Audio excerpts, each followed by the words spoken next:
बखेरने वाली हवाओं की कसम जो उड़ा कर बखेर देती हैं, फिर पानी का बोझ उठाती हैं, फिर आहिस्ता आहिस्ता चलती हैं, फिर उस चीज को यानी बारिश को तकसीम करती हैं कि जो वादा तुमसे किया जाता है वो यकीनन सच्चा है और इंसाफ का दिन जरूर वाक़ होगा। और आसमान की कसम जिसमें कई रस्ते हैं कि ऐ अहले मक्का, तुम एक इख्तिलाफ वाली बात में पड़े हुए हो।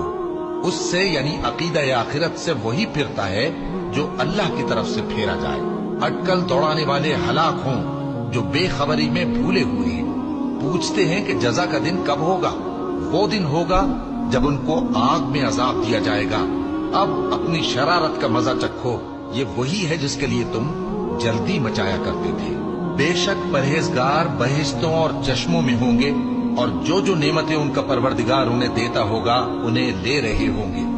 बेशक वो इससे पहले नेकियां करते थे, रात के थोड़े से हिस्से में सोते थे और सुबह के औकात में बख्शिश मांगा करते थे। और उनके माल में मांगने वालों और न मांगने वालों दोनों का हक होता है। और यकीन करने वालों के लिए जमीन में बहुत सी निशानियां हैं और खुद तुम्हारी जानों में। तो क्या तुम देखते नहीं? और तुम्हारा रिस्क और जिस चीज का तुमसे वादा किया जाता है आसमान में है। तो आसमान और जमीन के मालिक की कसम, ये उसी तरह काबिल यकीन है जिस तरह तुम बात करते हो।